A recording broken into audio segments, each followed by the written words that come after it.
Next question number 6। Okay, तो question number 6 देखते हैं। क्वेश्चन नंबर 6 क्या है? A 1.5 metre tall boy standing at some distance from a 30 metre tall building.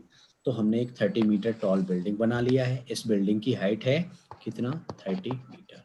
अब इस 30 मीटर हाइट वाला ये जो बिल्डिंग है, इससे कुछ डिस्टेंस पे खड़ा हुआ है एक लड़का। ओके, एक लड़का हमने मान लिया यहाँ पे कोई लड़का खड़ा हुआ है। ओके, जिसकी हाइट कितनी है? 1.5 मीटर। जिसकी हाइट है ये 1.5 metre. Okay, the angle of elevation from his eyes to the top of the building. अब उसकी आईज से एंगल बन रहा है। आईज कहाँ होगी? ऊपर ही होगी, बॉडी पार्ट्स में ऊपर ही होती यस। है आईज। आईज से जो हाँ एंगल बन रहा है कहाँ पे? बिल्डिंग के टॉप पे। वो एंगल बन रहा है कितना? 60 डिग्री। कितने का एंगल बन रहा है? 60 डिग्री। तो हम 60 डिग्री। टॉप कर लेते हैं टच इस तरह से। तो ये बन रहा है हमारा 60 डिग्री। कितना एंगल बन रहा है यहाँ पे? 60 डिग्री का एंगल यहाँ पे बन रहा है। ये एंगल है 60 डिग्री। अब आगे क्या होता है? Sorry, 60 degree. ओके, हाँ, तो sorry 30 degree. The eyes of the top of the building increasing from, okay 60 नहीं है, 1 सेकेंड रुको, 1 मिनट, दोबारा से लेना पड़ेगा इसको। पहले 30 गिवन था, 30 से फिर 60 हो रहा है। हाँ चलो दोबारा से देखते हैं। ओके, हो क्या रहा है? 1.5 meter tall boy is standing at some distance from a 30 meter tall building. The angle of elevation from his eyes to top of the building increased from 30 degree to 60 degree as he walks towards the building. अब building की तरफ आ रहा है तो 30 degree से angle बन गया है कितना? 60 डिग्री का। Find the distance he walk toward the building. मतलब बिल्डिंग की साइड को कितना चल के आया है, ये हमें क्या करना है? कैलकुलेट करना है। तो हमने बिल्डिंग की हाइट कितनी ले ली है? यस 30 मीटर ले ली है, जिसको हमने नाम दे दिया है AB। अब ये कोई लड़का है यहाँ पे खड़ा हुआ है। अभी यहाँ से ये चल के आता है कहाँ पे? बिल्डिंग की तरफ चल के आता है। तो बिल्डिंग की तरफ तरफ चल के आता है तो पहले इसका जो एंगल बना हुआ था वो एंगल कितना था? 30 डिग्री का था। अब लेकिन जब आगे चल के आया तो यहाँ पे जो इसका एंगल बन गया है 60 डिग्री का बन गया है। ओके, इसकी जो हाइट है लड़के की वो कितनी है? 1.5 मीटर। इस तरह से ये हमारा पिक्चर बन जाएगा। ठीक है, 1.5 मीटर। तो यहाँ पे हम पॉइंट बना लेते हैं। ए बी ऑलरेडी हमने लिया हुआ है। ए बी के अलावा और पॉइंट ले लें तो यहाँ पे हमने एक पॉइंट ले लें। चलो ये सी पॉइंट ले लिया है, ये डी पॉइंट ले लिया है, ए ई पॉइंट ले लिया है, और यहाँ पे चाहे तो कोई एफ पॉइंट ले लें। ठीक है, इतने पॉइंट्स हमने यहाँ पे ले लिए हैं। अब देखो हमें कैलकुलेट करना है कि find the distance he walk toward the building. मतलब बिल्डिंग की तरफ कितना आया? देखो यहाँ पे खड़ा था, इस पॉइंट से ई पॉइंट की तरफ यहाँ तक आ गया, यानी सी पॉइंट से यस। ई पॉइंट तक आ गया है। हमें सी ई का डिस्टेंस क्या करना है? कैलकुलेट करना है कि कितना है। तो हमने लेट किया है क्या? Height of building. Okay, building की हाइट। हाँ तो हाइट ऑफ बिल्डिंग, बिल्डिंग का हाइट है कितना है? 30 metre. Okay, 30 metre. Okay, angle कितना बना हुआ है? दो अलग अलग एंगल हैं।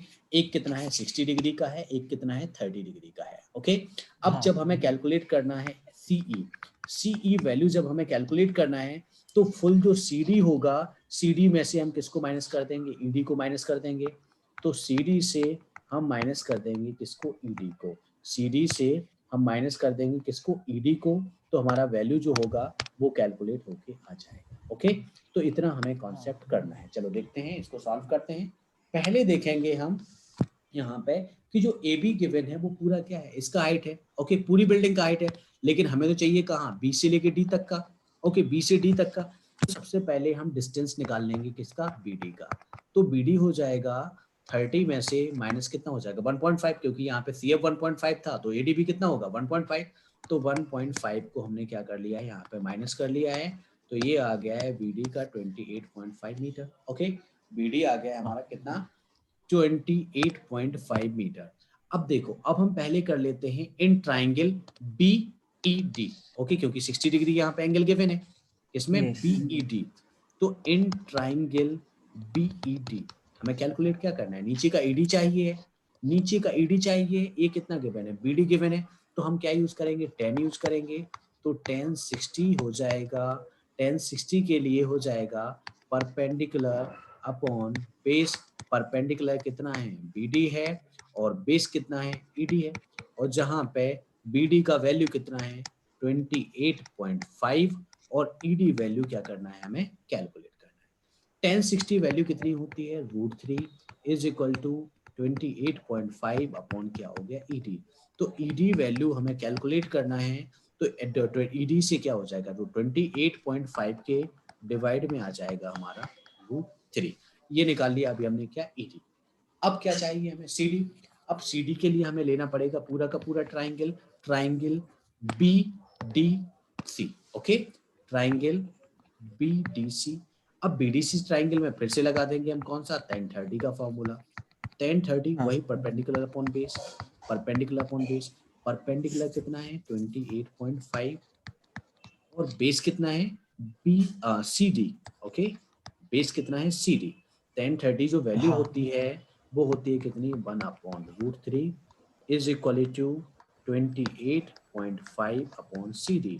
अब यहाँ पे ले लेंगे हम यस क्या, value of C D. So C D is equal to हो जाएगा 28.5 आ जाएगा डिवाइड में, और √3 कहाँ पहुंच जाएगा, ऊपर, क्योंकि क्रॉस मल्टीप्लीकेशन होगा। तो ये हाँ यहाँ पे हो जाएगा सी डी वैल्यू। सो √3 कहाँ पहुंच गया, ऊपर, √3 C D is equal to, C D को यहाँ लिया और √3 कहाँ पहुंच गया, मल्टीप्लाई में। सो 28.5 मल्टीप्लाई बाय √3, ये हो गया वैल्यू ऑफ सी डी। अब सी डी वैल्यू कैलकुलेट हाँ कर लिया है हमने, ईडी वैल्यू कैलकुलेट कर लिया है, मेन हमें क्वेश्चन में कैलकुलेट करना है सीई, क्योंकि इतना पार्ट जितना उस बच्चे ने क्या किया है, ट्रिपल किया है। तो सीई के लिए हमारे पास है, सीडी में से ईडी को क्या करना पड़ेगा, माइनस करना पड़ेगा, सीडी में से हमें माइनस करना पड़ेगा किसको, ईडी को। तो वैल्यू ऑफ सीडी, सीडी हमने अभी कैलकुलेट किया है कितना 28.5, तो यहीं पे ले लेते हैं हम फिर से। तो 28.5 √3, 28.5 √3, इसमें से माइनस करेंगे हम 28.5 अपॉन √3, ओके, अपॉन √3। ओके, अब ये अपॉन का √3 है, ओके, तो या तो हम कर सकते थे क्या, इसको रेशनलाइज, अगर रेशनलाइज नहीं भी करना है तो सिंपली क्या करेंगे, हम इसको सॉल्व कर लेंगे, सॉल्व करके हम क्या करेंगे, वैल्यू को फाइंड करेंगे। तो देखो यहाँ पे 28.5, पहले क्या कर लेते हैं हम, √3 एलसीएम ले लेते हैं। तो हमने ले लिया, चलो √3 एलसीएम, √3 एलसीएम लिया, तो ये हो जाएगा कितना, √3 एलसीएम लिया, यहाँ पे √3 का मल्टीप्लाई, √3 का √3 से हो जाएगा, तो 28.5 मल्टीप्लाई √3 इंटू √3 कितना हो जाएगा, 3 हो जाएगा, माइनस कितना, हाँ 28.5 माइनस हो जाएगा कितना, 28.5। आगे सॉल्व करेंगे यस तो 28.5 का अगर हम मल्टीप्लाई कर लें, अगर मल्टीप्लाई नहीं करना है तो ज्यादा इजी है कि 28.5 हम कॉमन करें, तो कितना बचेगा, 3 - 1, ओके, डिवाइड में कितना, √3, ओके। नेक्स्ट में देखें 28.5, 3 - 1 कितना आ जाएगा, 2 हो जाएगा। तो 28.5 multiply by 2 and divide by कितना हो जाएगा, √3। आगे कर लेते हैं, यहाँ पे कर यस लेते हैं, तो 28.5 मल्टीप्लाई बाई 2 डिवाइड बाई √3 इतना आ गया है।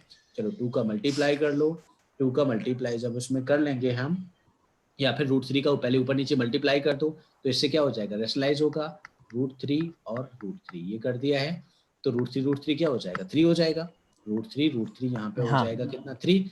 और 28.5 इसका मल्टीप्लाई करेंगे 2 से, तो 28 2 जा कितना होता है, 28 2 जा 56, और 1 कितना, यस 57, ये हो जाएगा कितना, 57 √3 एंड डिवाइड बाई कितना, √3, ओ सॉरी √3 नहीं, ये हो जाएगा क्योंकि ये 3, क्योंकि रेशनलाइज हो गया है, तो रेशनलाइज करने के बाद हमने क्या किया, √3 का √3 से मल्टीप्लाई किया, तो ये हो गया हाँ कितना, 3, 57 √3 अपॉन 3, 3 से 57 क्रॉस हो जाता है कितने टाइम, 19 टाइम से क्रॉस हो जाता है, 19 3 होता है यस 57, तो हो गया हाँ है 19 √3।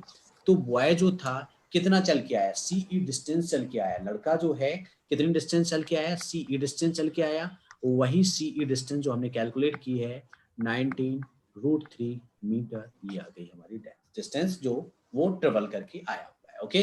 तो सीई जो हाँ डिस्टेंस उसने ट्रेवल किया है सी पॉइंट से ई पॉइंट तक, वो है कितना, 19 √3 मीटर, ओके, डन।